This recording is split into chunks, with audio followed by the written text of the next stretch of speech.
right, we're going to go ahead and start so that you're not here forever tonight. So thank you for coming. Appreciate you being here. Like I say, not too many were able to come tonight, but we'll make do, right? So we're going to start out with our winners and our prizes, because that's the most fun, right?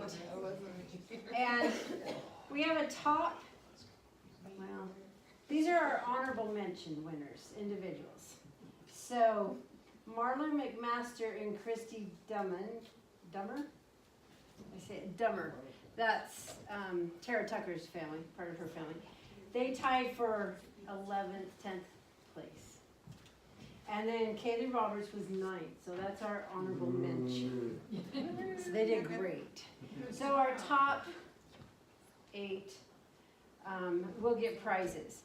And we've just got an assortment of prizes up here, and so I'm going to let you choose your own prizes tonight.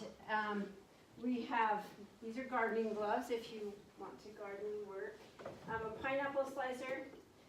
Mark's not sure that these are really cool, but they're kind of cool little salad slicers. You put the lettuce and stuff in, and then it slices, and then you can turn it and it slices. And you can make it all in one little thing. I thought it was really cool. These are like apple slices, but they're for peaches. And so it's got this hole for the pit, and so you just slice it like you do an apple. If you do food preservation and you can peaches, these are a lifesaver. But just to eat peaches too, it makes it really easy to slice them. We have some golf balls if you're a golfer, a headlamp, a couple of dish drying mats. I don't know what this is called. You use it for golf to fix your divots. When you golf, and if you leave a divot, then it has this little tool that it pulls the grass back up. I don't know what it's called. What's it called? A divot fixer? I don't know what it's called. It doesn't say on it? No. Oh, Well, all-purpose. It's under the sticker. These are little rings that you stick on the back of your phone, so they're a little bit easier to hold, and there's a ring on your phone. So, we're going to start with our top winner today of our challenge number 2. With 153 total points, that's his average points total. And that is Sean Lim. So come on up, Sean.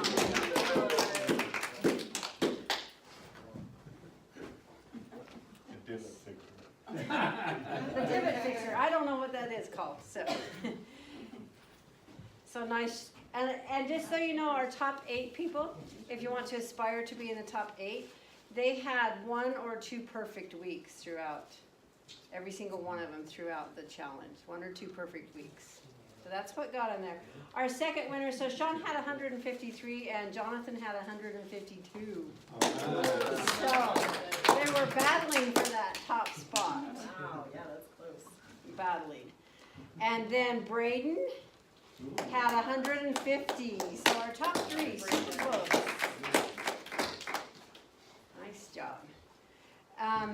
Paula is in 4th with 147, and I will not make her tell you why she didn't get those points. I was very descriptive on why not. She was completely way too descriptive when she was sick, just saying. And our 5th place winner, Vinity Lim, with 145. So I don't know if you can guess which team's going to take it all here. Right? And then we have a tie. For 6th and 7th, we have a tie, Mitzi and Shelley. 144. Woohoo! Don't be surprised. Look how hard you worked. You deserve it. And then Janice Foster was number 8, and she's out of town for a work trip, so we'll bring her in and get her. And she had 142, so these were all between 142 and 153. So nice job. Nice job. Excellent.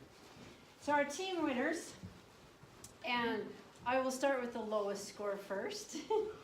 Our goal setters at 90, and this is their average totals again. Bringing Sexy Back with 113. Our Lean Queens with 118. Our Misfits with 119. Master Chargers were in 4th place, woohoo, with 129. And look how close. 3rd place was Team X with 129.75. So somewhere along the line, someone got an extra point just to budge you out of 3rd place.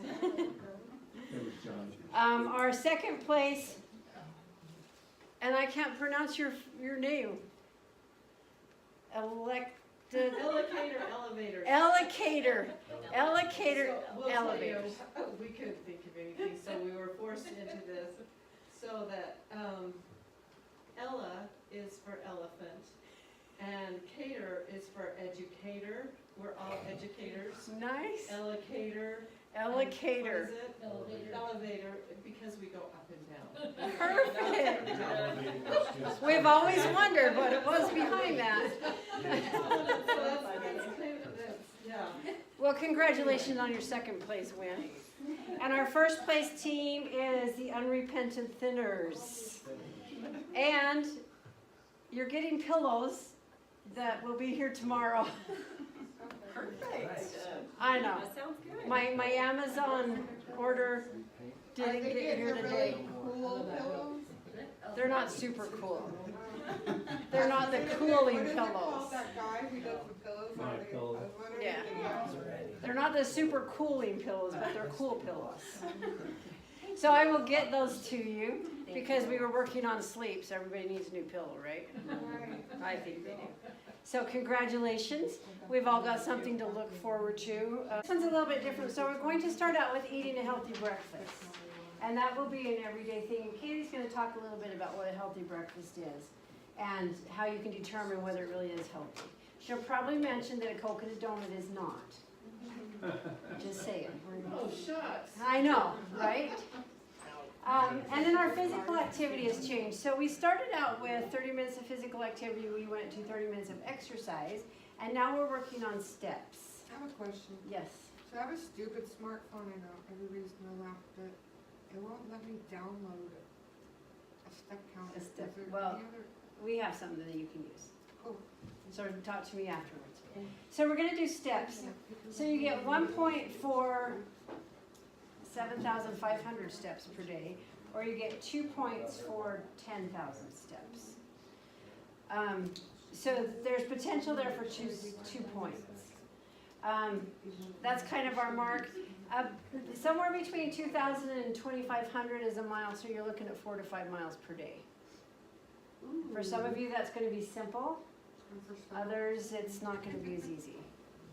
But we're trying to get as much steps in. We also have, here's my little conversion chart. Pass that away. So if you bike or swim, it doesn't count steps, right? So we have an activity conversion chart here. We looked for one that was pretty accurate, that we felt like was pretty accurate. So if you're doing something else, for example, I have an elliptical at my house. But if I go for a mile on an elliptical, it's different than going for a mile just walking. It doesn't give me the steps. So I'm going to look on here and I'm going to say, the elliptical. If I went for 30 minutes, then it's about 244 steps. Multiply by minutes. 244 a minute, right? Yes. Yes. Tai Chi. I know, you only get 8 for Tai Chi. The Tai Chi, whatever that is. Is that like yoga or what? Sort of. Yeah, it's that. It's very mild. It's really mild. It's the one that it's kind of like this. But Cindy's. Like when you've had a stressful But day. Cindy's an experienced trainer in Tai Chi. I am Certified. trainer in Tai Chi. Awesome. Oh, one of these days I might teach it. Let's see. That would be good. Is that like yoga? It is, but it's not. It doesn't have the hard moves. I mean, the stretching is like this. This is your stretching. You're a certified trainer in what? Tai Chi. Ooh, really? But it's really good for balance, and it's really good for muscle strengthening, and it's really good like for people who are rehabbing, Yes. because you can do it from a chair. or actually from a bed if you need to, and, it's Isn't really that good. the For- one the older people say Yeah. help them? You see them on the park, that's, but it's You'd really, have to do Tai Chi all day long to get it to 10,000. you would have to do it all day. That's true. It's more of a workout than it looks because it helps with balance and strength, core strength. But it's really good for calming and mindfulness too. It's So, really I have neat. a question, so what does it mean, number multiplied by minutes spent? Can you explain that? So if you did aerobics, for example, that first one, low impact, and it's about 140 steps per minute. Okay.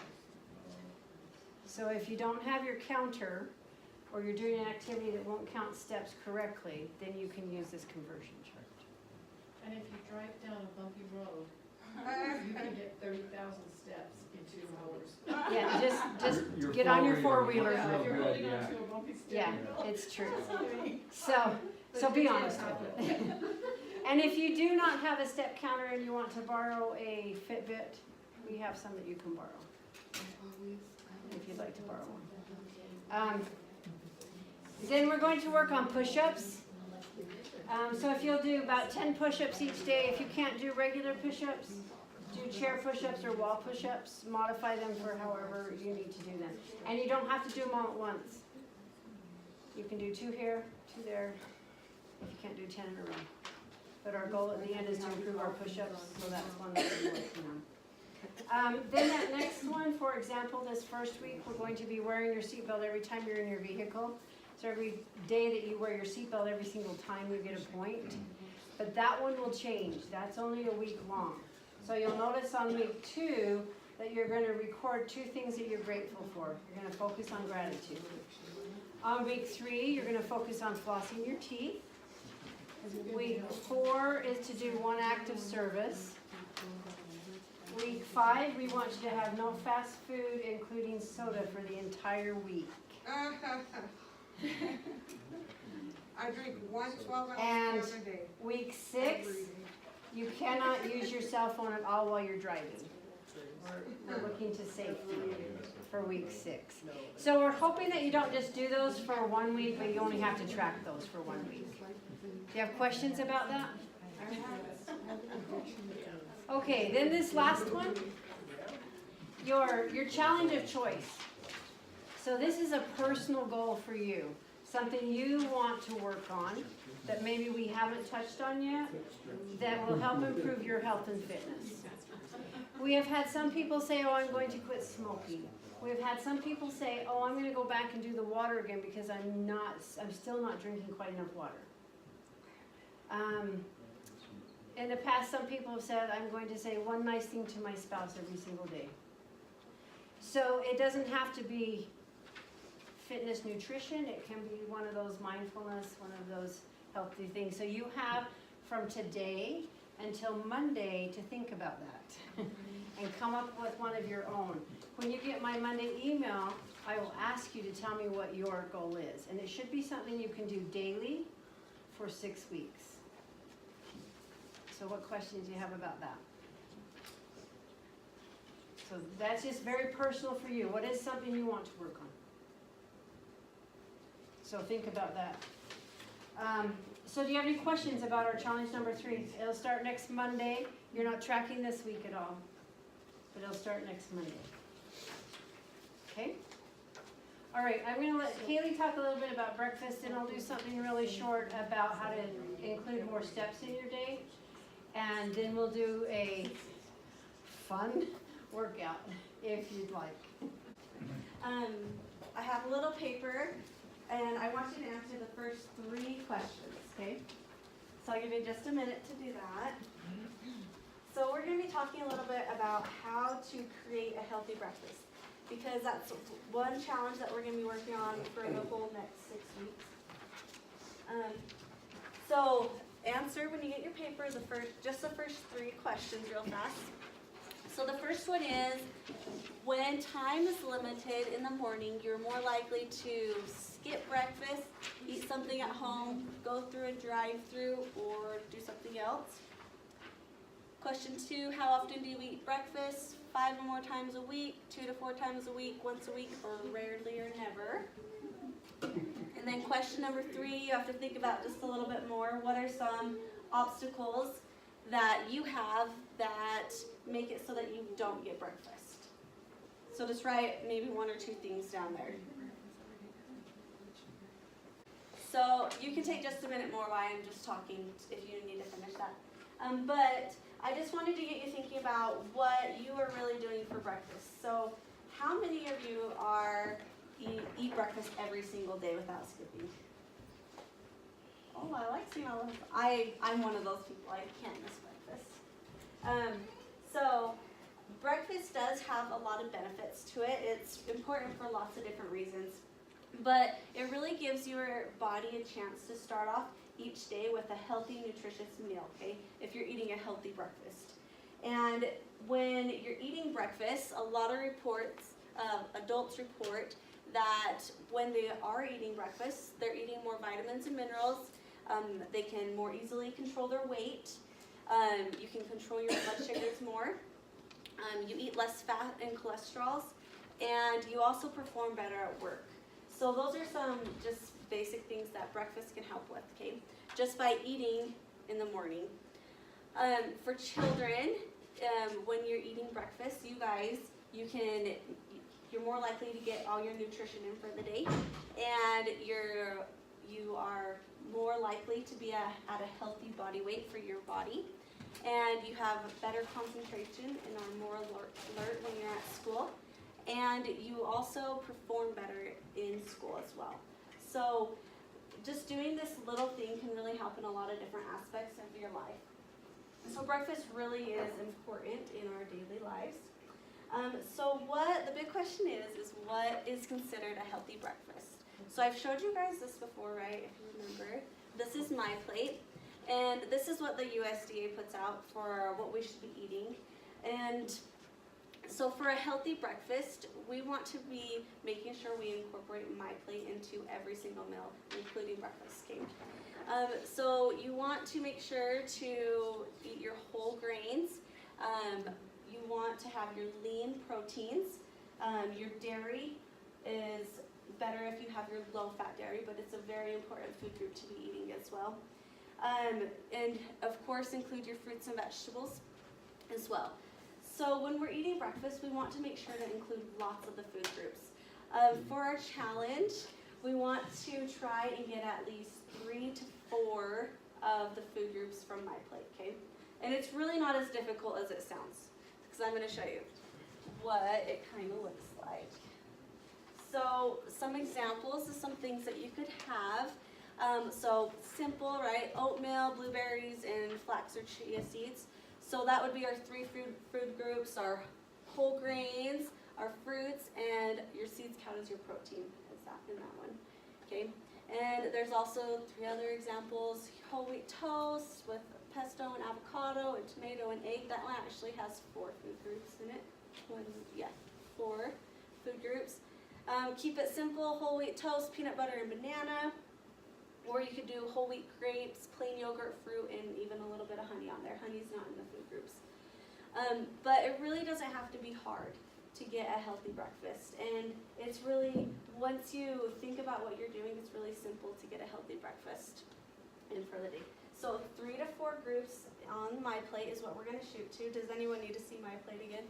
I should have put that on a little handout. So your greens, protein, dairy, fruits, and vegetables. So how are we going to fit this all in? Does anybody have any obstacles that they have in the morning that prevent them from getting breakfast? What are some things? Time. That's a huge one. Anything else? Sometimes I'm we just not hungry Not hungry. at all until lunch. Yep, and you actually hear that quite often.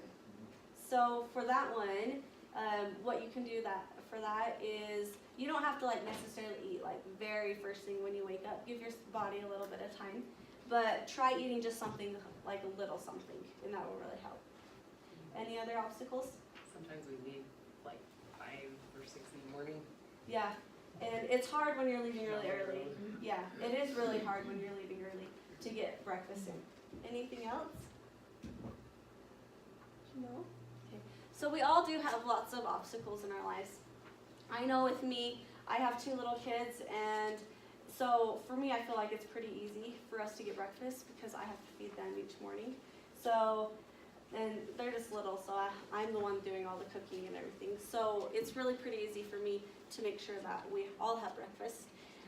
But some things that you can really easily do to make it so that you get a healthy breakfast is set the stage and plan.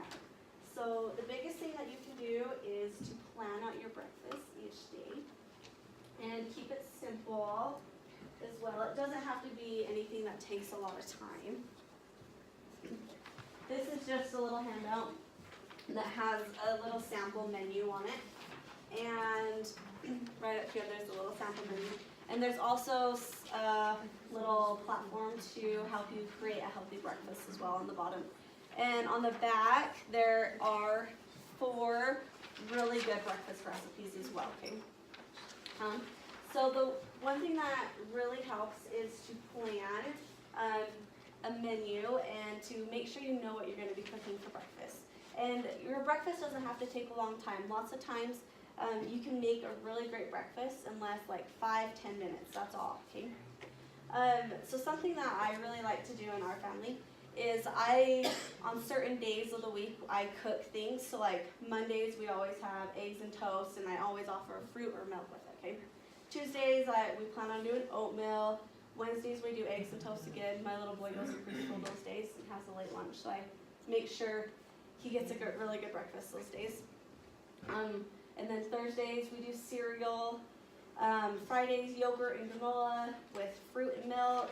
Saturdays, I kind of do whatever we want that day, or lots of different options. Smoothies, pancakes, I have a little bit more time on Saturdays. And Sundays we do usually muffins and yogurt and milk before church.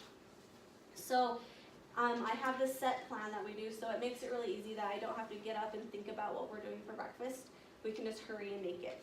So it really does help to plan and to set the stage for your day the next day. The next thing that we can do is to cook ahead. There's lots of different things that you can cook ahead for breakfast. Eggs are an easy thing, like boiled eggs. You could easily cook those ahead and have them ready and do like toast with avocado and a boiled egg on it. That's one of my favorite breakfasts to eat. And we're gonna try out some overnight still oats, crock-pot still oats tonight, if you guys would like to sample some of those. Or there's like overnight oatmeal in the fridge. There's lots of different things you can do where even it's just a grab and go. And then make sure if you know you're going to be like leaving early or something, you can pack up your breakfast and take it with you. It doesn't always have to be a breakfast food as well. It could be, if you're not a fan of breakfast foods, you guys can eat leftovers for breakfast. It doesn't matter what you're eating as long as you're eating something for breakfast in the morning. Is there any questions?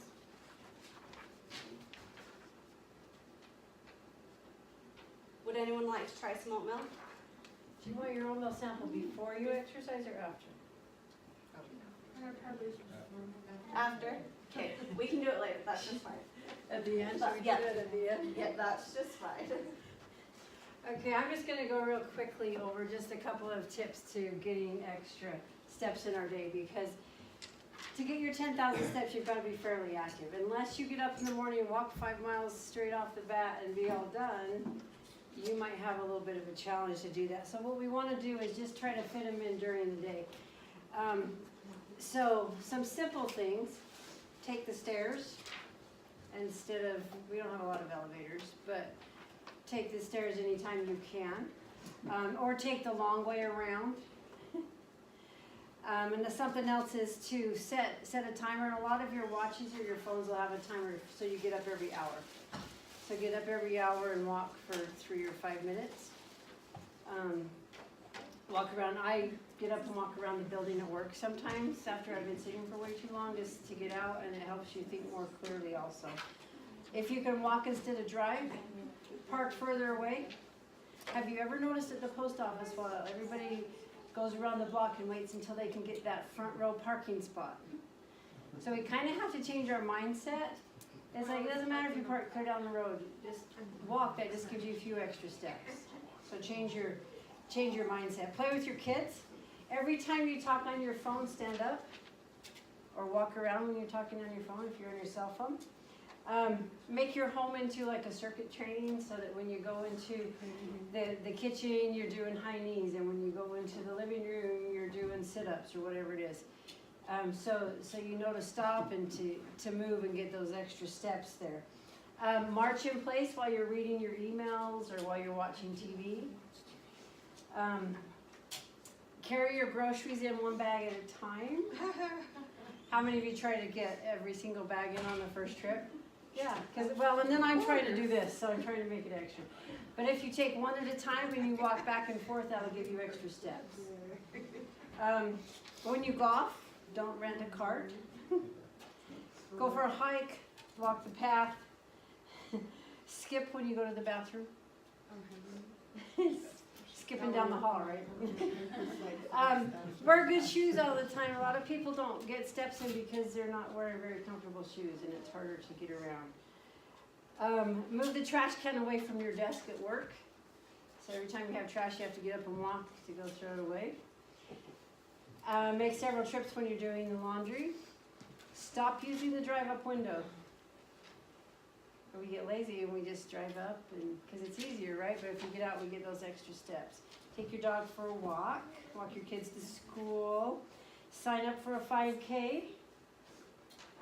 Beaver Hospital may be doing one in the near future. You could sign up for a 5K. Cross-country ski or snowshoe. Turn on some music and dance. Hide the remote, so you don't have the remote. Don't be afraid to pace. These guys, I said, I'll be in the conference room walking, and so I come in here and I walk back and forth a few times during the day. It's good. Take the scenic route, like I say, take the long way around. Play an active video game. Some of those games are active. Get up and do that. You can go skating. Have you ever been geocaching? There's some in Beaver that you can go walking and geocache. If you read or knit or sew or something, get up after every row that you knit, or get up after every chapter you read in your book. Set kind of that goal for yourself to get up and move. If you're doing genealogy, get up after you do 5 names or whatever it is. Try to forget about our modern conveniences. Wash your own car, mow your own lawn, vacuum your house instead of pushing a button on the Roomba. That's kind of nice, actually. Mop your own floor, scrub a little harder, that kind of thing. Try a microwave minute. Everybody uses a microwave almost daily, right? Yeah.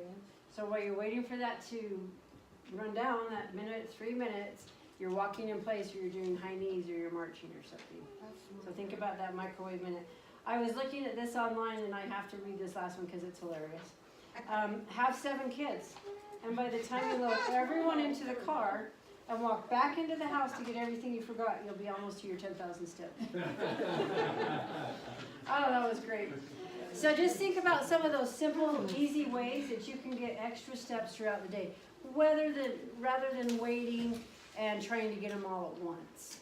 And don't wait until the very end, because I'll get home from work sometimes and I'll have like 2,000 steps, and that's all. And it's hard to get that many extra if you wait that long. Waitresses are the only ones I know that can get them in. My sister called me the other night. She goes, I got 15,000 steps. I'm like, oh my heavens. Yeah, Mark does that too when he farms. Right. So if you have an active job, it helps. Right. Sean's probably getting quite a few too. And Mitzi and Shelley, don't you get quite a few at work? Yeah. Yeah. And at work, if you work at some place like the school, instead of using the bathroom that's in your hall, you walk down to the other end and just gets you extra. Yeah. We do that. Yeah, good. So you've already got those habits. So just take some time doing that. All right.